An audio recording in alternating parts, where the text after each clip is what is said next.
Welcome back. Sean Diddy Combs will be back in court today for a post-trial hearing. The court is formulating a sentencing schedule that's supposed to happen in October.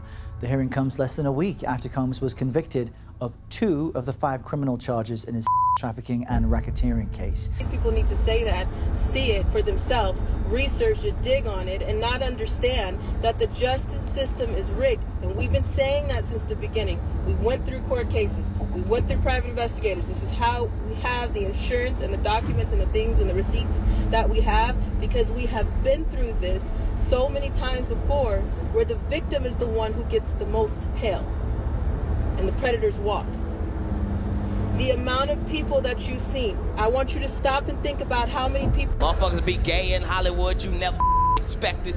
They be having these big ass mansion parties, and the mansion party, the whole mansion is a party, and then it's a separate party in the little rooms. I ain't been famous that goddamn long. I'm excited to be at the mansion party. You be looking at all the goddamn rooms, and you around and look in the wrong room. And this story might sound like just another celebrity scandal, but if you pay attention, it quickly becomes clear that something much deeper is going on. It's not just about Diddy, not just about a single court case or a legal victory. This is about the architecture of power, about how influence operates in silence, and about how the justice system can be quietly shaped by wealth and reputation. Today's topic takes us into a hidden world, one that rarely gets talked about in mainstream news. It involves major figures, whispered transactions, and a justice process that, if these allegations are true, was never really about truth at all.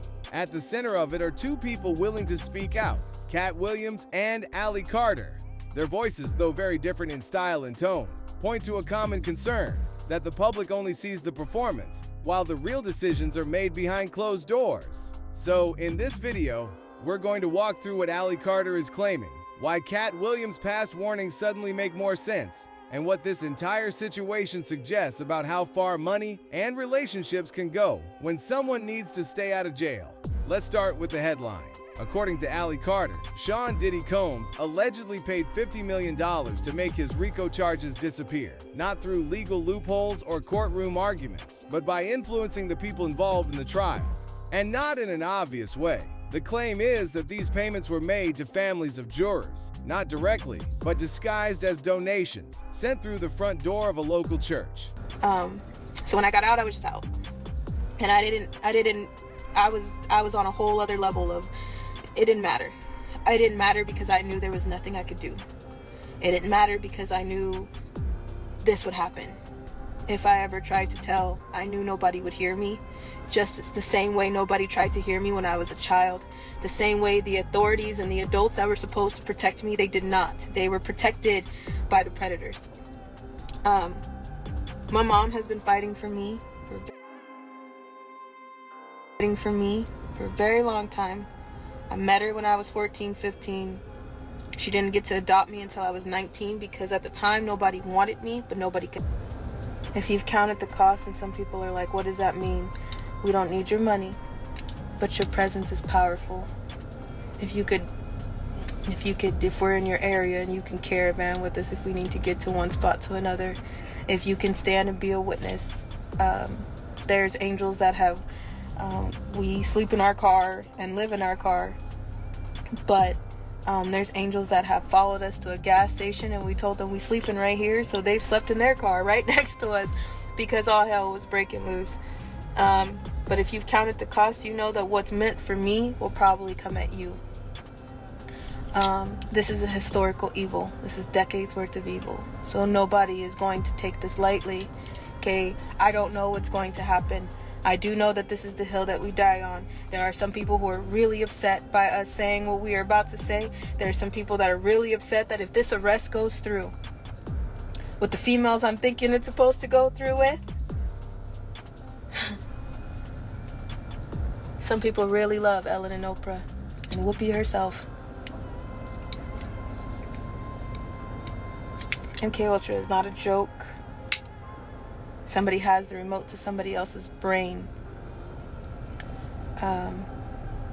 Somebody is threatening that they're going to drop me where I stand on Halloween night because you're conjuring spells and doing satanic rituals so big that it's helping the spirits. You know when they say they release the spirits over the city and the spirits are roaming and they're joking about Halloween. That is not a joke.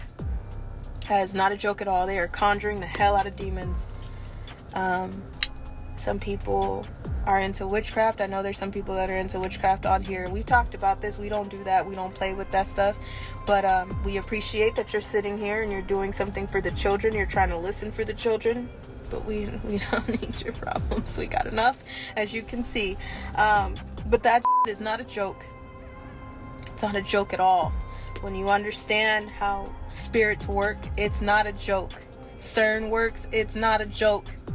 So the amount of rituals and things that they are conjuring in your face, you already know that, because when you go to the bookstore, you see satanic books. When you go to church, you understand, because what do you think you go to church for? If you go to church, what do you think you go to church for? What do you think those stories in your Bible are for? Do you think that they didn't exist before? Do you think that they don't exist now?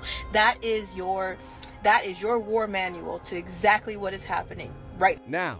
Imagine the subtlety of that. Instead of delivering envelopes filled with cash, which could raise red flags, the money is routed through a religious institution, given the appearance of community outreach or charitable aid. On paper, it looks legitimate.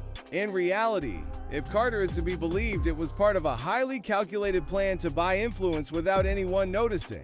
This kind of transaction wouldn't be tracked as a bribe. It wouldn't be listed in the court transcripts. But it could absolutely change the atmosphere of a case. If your family is struggling and help suddenly arrives from a trusted institution, wouldn't that affect how you see the defendant? These are the types of allegations that are almost impossible to prove, yet too detailed to ignore. Allie Carter says she knows this happened, that it wasn't speculation, but something she observed firsthand or was directly informed about. And whether or not there's hard evidence, the structure of the claim itself is incredibly disturbing. Because if it's true, it means that charity was weaponized to manipulate justice. Now you might be wondering, who exactly is Allie Carter? And why should anyone believe her? Allie Carter is not a mainstream figure. You won't find her walking red carpets or doing late-night interviews. But for those who follow deep celebrity investigations, alternative media, and expose culture, Carter is seen as a returning whistleblower, someone who vanished from the spotlight for years, then re-emerged with even more shocking claims. At the top of this year, I played a little trick on the troll farm. And I allowed them to believe I was in touch with Allie Carter, that she said she was in trouble and she needed my help. And the second that I did that, 8 different content creators instantly went to work, tearing Allie Carter apart. You had the Fiend team and King Twirl, old Squidward, old Mark QCO, and his crackhead squad. And then you had what is it? The two hoes. The 2 weak hoes, they were, now see, it's so funny because they were the ones that said that they were exposing her. And then everyone exposed Allie Carter before. But the thing is anybody who comes through here, anybody who comes through my channel, we need 300 more likes, folks. Double tap that screen. This is a mobile upload. All you have to do is tap. But for anybody who comes through here, if you want to talk to me about that young woman, then please address her by the name her mother, her real birth mother, calls her by. The name her mother gave her, which she had until she got adopted and changed her name, which is usually what a lot of scam artists do when they don't want to be, found out. Her name is Tori Outlaw. Her name is Tori Outlaw, and allegedly, and from what we can see, is on pharmaceutical, all of that crying, all of that screaming. And then it was the 2 weak people that actually went and tracked down the music video, the dangerous music videos that she sits online telling everybody, oh, don't do this and don't do that and don't do this and don't do that and whoopty whoopty woo and yada yada yada and so on and so forth, right? She was in the video looking thirsty, dehydrated, all over some weirdo white guy who I don't know. She says she was in hiding, not because she was running from the law, but because she was protecting herself from people who didn't want her to talk. She claims to have witnessed private deals, conversations, and arrangements involving some of the most powerful people in the entertainment industry. Yes, there were shrines used for rituals. There's bloody places. There's parts where there's limbs. People cut off limbs and want you to have in it. There's blood. There's blood that I don't even know who it belongs to. There's a lot. So hang on. So someone like the people that you've named are here at these shrines where there is human flesh, bones, human body parts, and they want people to participate in orgies in amongst all of this human blood. Is that a satanic ritual feces? Is this a satanic ritual that they are participating in? Yes. Yes, there's people who want to, there's people who have with animals, dead animals. I was taken and told that I had to give a to Biden. So Joe Biden was there at this shrine. Something happened. I don't know what happened. I was down there for a while. There's certain people that you don't talk about because you just don't. There were certain people that I seen down there, from Beyonce, Jay-Z.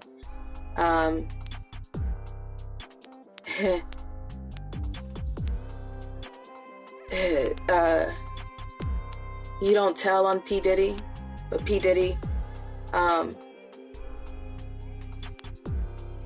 So you said you don't tell on these people. Is that like a code that all victims adhere to? They don't talk about this stuff? Yes, you don't, because nobody's gonna believe you. You're nothing to them. You don't count. You're just a toy. You're not essential, as they call them. You're expendable. And as a child in that situation, I wasn't the type of person that was fighting all the time, because I started to learn who I was.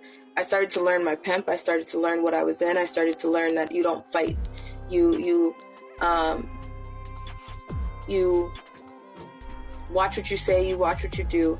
And at some point I stopped fighting people, and I started to accept the fact of what I was told, that I was special enough to be with this person. I was special enough to be in the eyes of a celebrity or somebody who's on the radio or on TV, and I accepted that. I was about to get branded. I was about to change my complete look to go to Russia, because that's what my pimp was telling me to do. So I braided my hair and I changed it. It was blood fire engine red, and it was so bright that it was so noticeable anywhere I went, and I had brushed it out so it's frizzy and crazy. And I went and sat on the swings, and I called my mom and my grandma at the time, and I told her, I love you. I don't know if I'll talk to you again, but I'm about to leave. And she's like, where? And when my grandma heard that in my voice, she rushed to the park. She saw me sitting on the swings. She's like, get home now. She called my mom. My mom called the foster home. She called the police. She called the social worker. And thank God they did, because it stopped the Russia order. It stopped my pickup. I was sitting on the swings getting ready to leave to go to Russia. And it stopped everything. That night, after telling my mom the complete truth and knowing that I wasn't about to come back, I made a choice to run and to disappear, because there was no way. CPS wasn't listening. My social workers knew and was in on it. They would tell me to stop telling people. People were making fake court orders from my mom. That was the time where I was like, it's either life or death right here. And in the next time that I have to try to make this decision, I'm probably gonna be somewhere where I can't get out. So I ran. I disappeared from Child Protective Services government custody for a year straight. By less than a few weeks, because of my last name and because of the elite ties that I have, they took me out of the missing child's network system, and removed me from any Amber Alerts or any type of system to tell anybody that I was missing. But CPS still collected money for me. There were fake FBI that were sent out to torment my mom, to mess with people that I knew of that my pimp seen me with, because he made it. There were fake FBI that came out to torment my mom because my pimp made it in a way that he knew who I was hanging around, he knew what I was doing at school, he knew all those things. But I had to be safe, and I can't say exactly how I disappeared. It would incriminate a few really, really, really good people, because they had to do what they had to do to make sure that I'm still sitting here right now. And now she's come back into the public eye with a focus on Diddy. Why now? According to her, this particular case, the RICO charges that suddenly disappeared and crossed the line. She says the scope of this alleged scheme, especially how it involved people outside the legal system like churches and celebrity connections, made her realize that silence was no longer an option. To her supporters, she's brave. To her critics, she's controversial. But whether you believe her or not, her story adds a layer to this situation that's hard to ignore, because she's not just commenting from the sidelines. She's placing herself in the middle of it, claiming to have seen the gears turning up close. Let's bring in another name, Katt Williams. He has never been known to bite his tongue. Over the years, he's used stand-up comedy, interviews, and media appearances to drop truth bombs about the entertainment industry. Many people laughed off his rants, but now, in the context of what Ali Carter is revealing, those rants sound more like warnings. Katt has often hinted that the industry isn't governed by talent or merit. Instead, he says it runs on compliance, silence, and strategic cooperation. He's talked about celebrities being rewarded or punished depending on how willing they are to play along. And while he hasn't named Diddy directly in connection with this specific case, Katt has strongly criticized the idea that some celebrities seem untouchable. He's questioned how legal cases get resolved so quickly, how serious charges vanish, and how certain people always manage to stay one step ahead of accountability.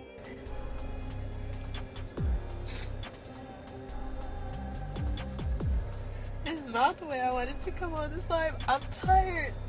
I can't even fucking hide it. I'm tired. Woo! Do it. There's somebody threatening us right now in a way that I'm just like, you know what? Do it.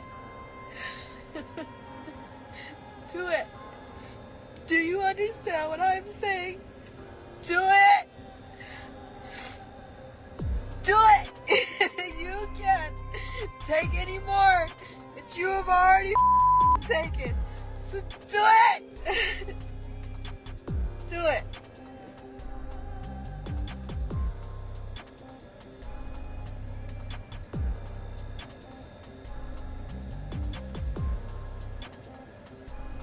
What Katt is doing is pointing out a pattern, and when you line up his observations with Carter's detailed claims, they start to support each other, even if unintentionally. Katt, through humor and metaphor, has been exposing a system that's less about justice and more about alliances. Carter, through storytelling and testimony, is now putting names to that system. Together, they're showing us how protection in Hollywood isn't just about money. It's about knowing how to use money without getting caught. Now let's look closer at one of the most disturbing pieces of Carter's claim, the alleged use of a church to disguise payments. Think about how much trust people place in religious institutions. For many, churches represent truth, faith, and moral authority. They are supposed to help the community, support families in need, and provide a spiritual compass. But what if that trust was used as camouflage? Now, because of their narcissistic ways, they will never take accountability. They will never take responsibility. It will always be your fault. Have you ever dealt with somebody like that? Yes? Okay. I know a lot of people relate to us because there's something that has happened in your life that you can relate to. So stay with me. The Getty's burning? Is it? Because didn't I tell y'all that? Didn't I tell y'all there will be an accidental explosion? Accidental fire? And the next thing you know, celebrities' homes would be on fire. Things would be on fire. I pray for the people in its path, but I also pray that it exposes the things that it needs to expose. Don't trust them. Don't trust the feds. Don't trust the judges. All y'all. You're all guilty. You're all corrupt. Any attorney that's taking money to defend Diddy, you're nasty and vile. That's blood money. That's blood money. That's all blood money. You do know that, right?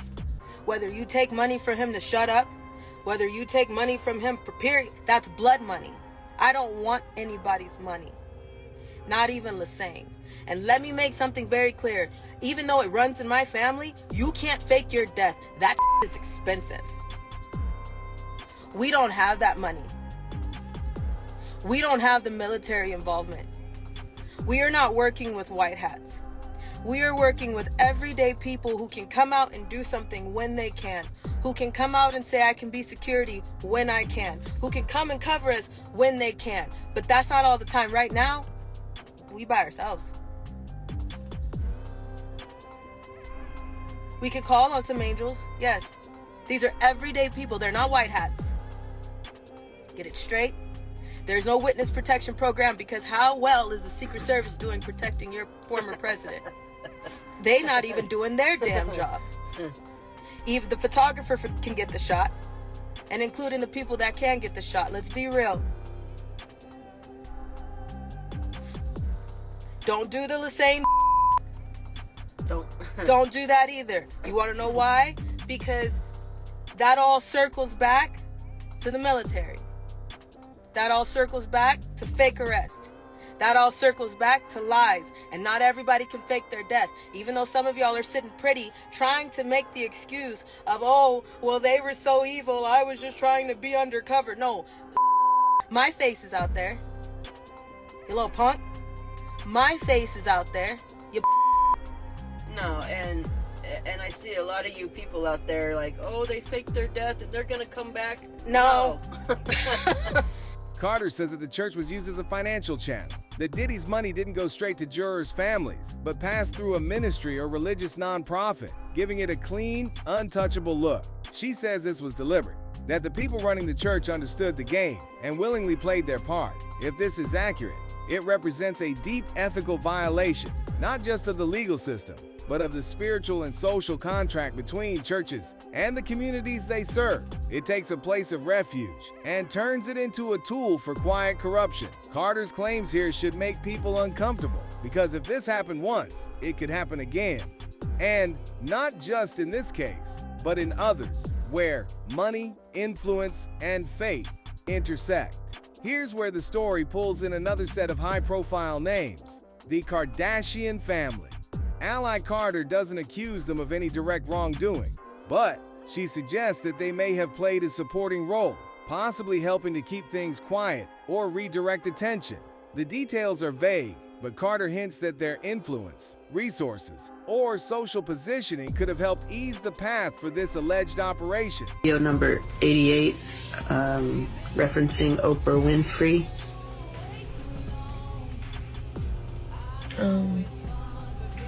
The first time I met Oprah, I was 15 years old. I was taken by my pimp to a house in Simi Valley. I didn't have to do anything with her. I met her. She said a few words to me. She kissed me. She gave me an e-pill. Kissed you how? Tongue kiss. A tongue kiss? And she gave you an e-pill. What is E? Ecstasy. Okay. And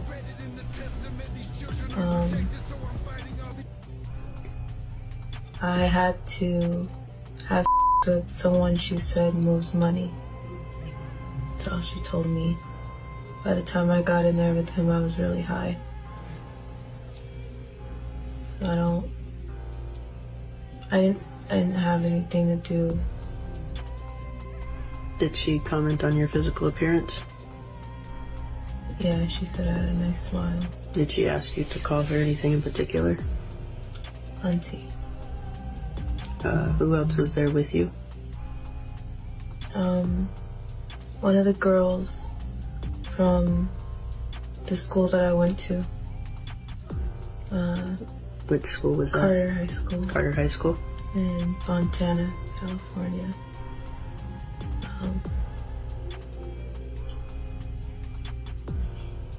But she didn't go to the same room as me. She went to another room. They sent her to a different room? Mm-hmm. Okay.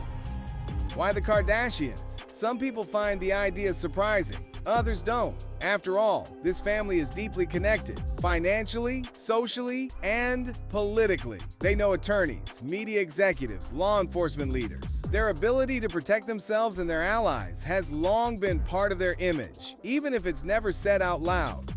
What you hear isn't whether they were directly involved. It's about how celebrity networks function, how favor trading works at high levels. When you're wealthy and famous, sometimes all it takes is a phone call, a message to the right person, or a PR distraction to shift the entire public narrative. Carter's inclusion of the Kardashians makes one thing clear. She's not just telling a story about Diddy. She's revealing how deeply connected and interdependent the upper layers of power have become. What Ally Carter is describing isn't a one-time scandal. She's pointing to a pattern. She claims that Diddy has used similar tactics before, that this wasn't his first time influencing outcomes from behind the scenes. Over the years, he's faced lawsuits, public accusations, and rumored investigations. And in many of those situations, things just seem to vanish. Charges dropped, cases settled, stories disappear. Carter says this is part of a long-standing playbook using money, kindness, and power to shield from consequences, not through direct threats or violence, but through calculated generosity, the kind that doesn't look suspicious, but still gets the job done. If she's right, it means this latest case, the one involving Reicho charges, was just the most high-stakes example of a strategy that's been in motion for years. So what does all of this say about the system itself? Cassie Ventura was not called a child. Everybody tore that woman apart because they saw a pregnant, grown woman sitting on that trial telling her story that everybody covered up as she was 19 years old. People are addressing Sean Combs' kids as kids, but they won't address Cassie as a kid when this happened to her. Do you understand what I'm saying? I was 15 years old when I had dealings with Sean Combs. She was 19. You get me? Okay? We're not talking about the other children that were on this case. Now, as you guys are saying, I told you, the justice system is rigged. I don't know how many ways people need to say that, see it for themselves, research it, dig on it, and not understand that the justice system is rigged. And we've been saying that since the beginning. We went through court cases. We went through private investigators. This is how we have the insurance and the documents and the things and the receipts that we have, because we have been through this so many times before, where the victim is the one who gets the most hell and the predators walk. The amount of people that you've seen, I want you to stop and think about how many people were enabling this case, and how many times I have said the red and the blue side are guilty. If you are distracted right now by something as what an adult did, or you're fighting for an adult, then you weren't in the fight for the kids in the first place. Do you understand what I'm saying to you? If you're distracted by something petty, by a comment that was made, by something that somebody was wearing, by something somebody didn't like, by something somebody said because of your feelings, you're not understanding the gravity of what we are talking about when it comes to this case, right? Okay. Now, when you look at the corruption, the FBI covered it up for how long? This case was back in 2000, early 2000, right? So let's talk about who's guilty here. The DOJ released a video that at first everybody said they couldn't find a video of Cassie Ventura being beaten. They couldn't find it. It didn't exist. You saw one clip, and then you saw DOJ release another clip to the news.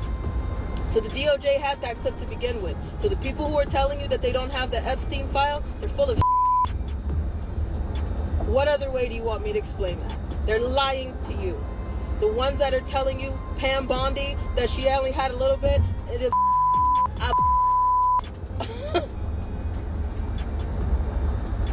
because they told you the same thing, and now you're seeing it with the Sean Combs case. They told you they just had a little bit of a video, and then it got released. That's on the DOJ. They lied to you.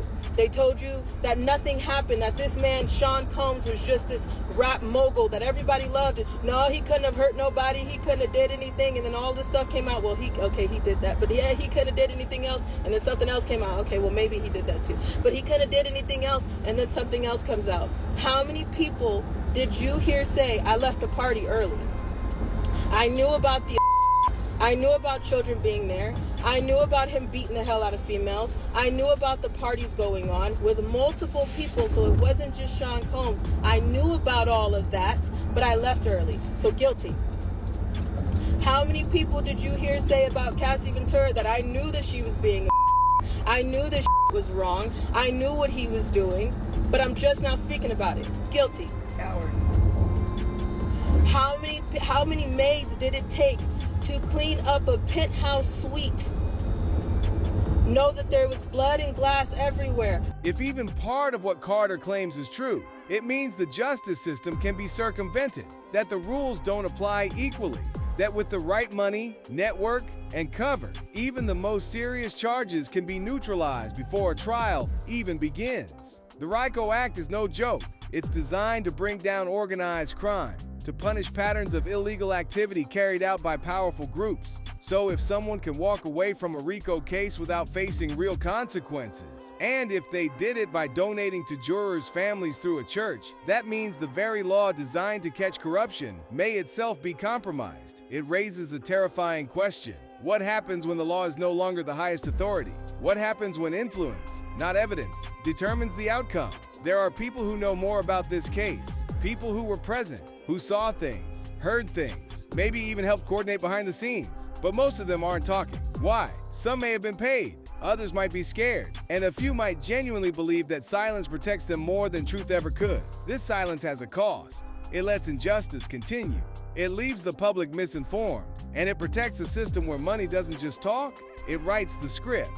That's why voices like Katt Williams and Ally Carter matter. They are not always polished, they're not always believed, but they speak when it's easier to stay quiet. And that, in today's world, is rare. If Diddy has ran around and threatened every other man that was interested in Cassie while he was busy her, neglecting her, confusing her,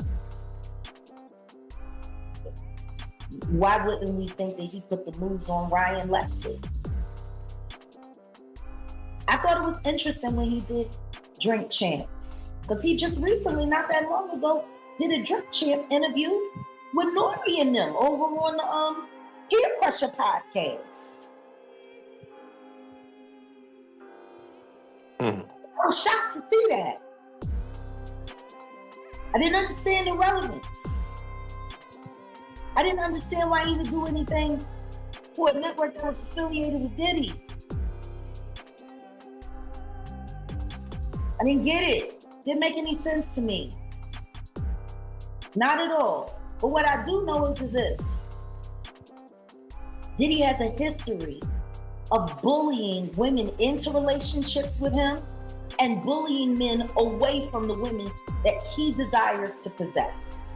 I don't know what's wrong with my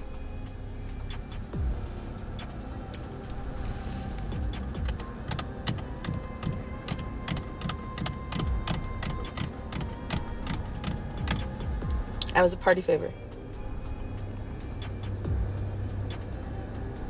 What does that mean? I was a party favor. I was somebody you could take off the table. So you're telling me they set children I set children on a table, like Like when you go to a birthday party and they have gift bags for everybody that comes that have candy and toys in them, Yep. and they set them on the table. So you're telling me at the freak off parties, they put children on the table instead of gift bags, and then people can do what?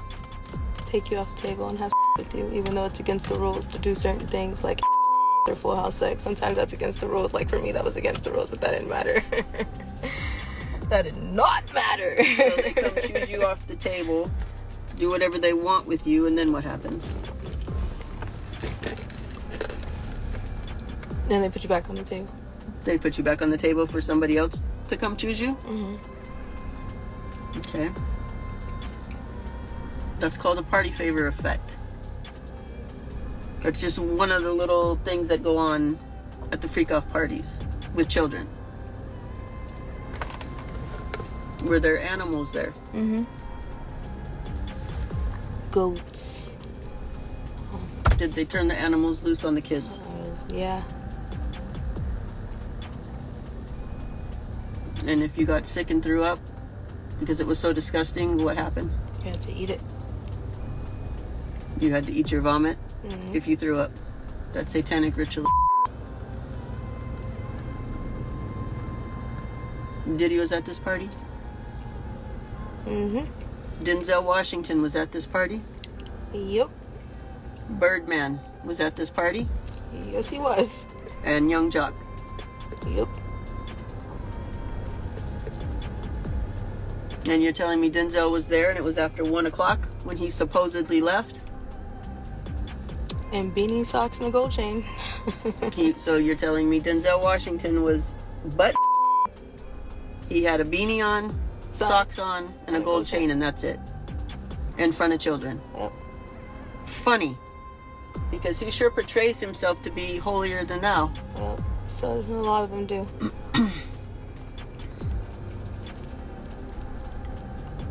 I think you also told me that one of those men have a birthmark. Left thigh. So one of those men have a birthmark on their left thigh.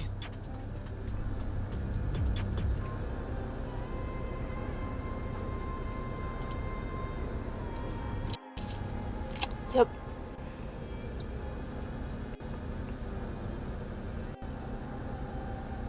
Did you have interactions with Diddy? Yep. Denzel?